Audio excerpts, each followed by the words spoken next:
सीतापुर नामक एक गांव था। मोहन अपनी बेटी के साथ लालचंद के बाग से कड़ी धूप में घर लौट रहा था। बापू, मेरा बहुत दिन से आम रस खाने का मन कर रहा है। अरे जिया, यहाँ खाना खाने के लाले पड़े हैं और तुम्हें आम रस खाने की पड़ी है। बापू, हम इतने गरीब क्यों हैं? ये सब ऊपर वाले की मर्जी है, हमारे हाथ में क्या है। हमें ऊपर वाले की मर्जी का सम्मान करना चाहिए। यह बोलते बोलते वो अपने घर आ गया और उसकी पत्नी चिल्लाते हुए बोली, अरे साफ साफ क्यों नहीं कहते अपनी बेटी से कि ईश्वर से प्रार्थना करे शायद कि हमारी गरीबी दूर हो जाए, 2 टाइम का खाना नसीब हो।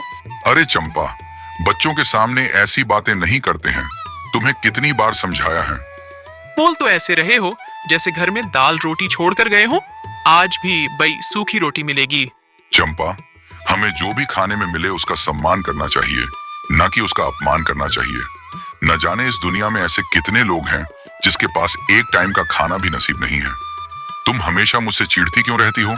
आखिर मैंने तुम्हारा क्या बिगाड़ा है? मैं अपनी मर्जी से थोड़ी गरीब हूँ। मोहन की बात सुनकर चंपा वहां से कमरे में चली गई। फिर रात के समय जिया अपनी माँ से बोली, माँ, मैं दूसरे बच्चे को आम रस खाते देखती हूँ तो मेरा भी मन करता है। हाय, मैं कितनी अवागन माँ हूँ जो अपने बच्चे को आम रस नहीं खिला सकती। तुम चिंता मत करो जिया, मैं तुम्हें आम रस खिला करके मानूंगी। अगली सुबह चंपा अपनी बेटी जिया के साथ आम रस वाले के पास जाती है। अरे आम रस वाले भैया, मेरी बेटिया का आम रस खाने का मन कर रहा है। मन सबका करता है, पर उसके लिए पैसे भी तो होने चाहिए। कुछ पैसे निकाल दुकानदार को देती है। ये तो सिर्फ 2 रुपए हैं। ये 2 रुपए भी मैंने अपना पेट काट काट कर 1 साल में इकट्ठे किए हैं। तो एक काम करो, तो 1 साल अपना पेट काट कर 20 रुपए इकट्ठा कर लो, जब आम रस खाने आना। माँ, वह आपसे आम रस वाला कितनी बदतमीज से बात कर रहा था।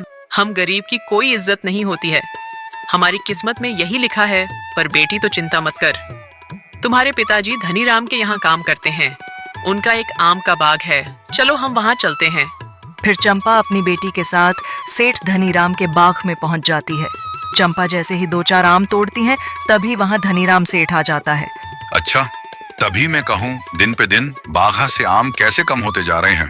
तेरे भिखारी पति पर दया खाकर मैंने उसे काम पर रखा था, ताकि तुम दोनों को 2 टाइम का खाना नसीब हो सके, और तुम दोनों यहाँ चोरी कर रहे हो। ऐसा मत कहिए धनीराम सेठ जिया, मेरी बेटी का आम रस खाने का मन कर रहा था, तो सोचा कि आपके बगीचे से 2-4 आम तोड़कर अपनी बेटी को खिला दूं। अच्छा, तो इस तरह तो हजारों गांव में भिखारी बच्चे घूम रहे हैं, तो क्या सारे आम उन लोगों में बांट देने चाहिए? फिर धनीराम सेठ ने मोहन को बुलाया। अब मोहन, तुम ही बताओ, मेरे बाग से आम तोड़ने पर क्या सजा मिलती है? मेरी पत्नी चोर नहीं है सेठ जी। मेरी बेटी का आम रस खाने का मन कर रहा था, इसलिए वह यहाँ तक चली आई। देख क्या रहे हो सेठ जी, इन तीनों को यहाँ से धक्के मारकर बाहर भगा दो। फिर धनीराम सेठ ने तीनों को बाग से डक्के मारकर बाग से बाहर निकाल दिया और वो तीनों मायूस होकर अपने घर चले आए। फिर अगले दिन धनीराम सेठ अपने नौकरों के साथ मोहन के घर आता है। धनीराम सेठ, तुमने मेरी पत्नी और मेरी बच्ची के साथ इतनी बदतमीजी से पेश आया, अब यहाँ पर क्या लेने आए हो? मोहन, तेरी पत्नी और तेरी बेटी मेरे बाग में से चोरी कर रहे थे, तू भी चोरी में शामिल होगा। तुम तीनों ने मेरे बाप का बहुत नुकसान किया है। अरे कैसे ना आप लगाऊं? मेरा जितना नुकसान हुआ है उसकी भरपाई के लिए मुझे तुम्हारा घर चाहिए। फिर धनीराम सेठ तीनों को घर से बाहर कर देता है। आप तो ईश्वर पर भरोसा करते हो, अब कहाँ गया आपका ईश्वर? मैंने अपनी बेटी का मन रखने के लिए 2 क्या तोड़ लिए? इसकी इतनी बड़ी सजा हम सबको हमारे घर से ही बाहर निकाल दिया।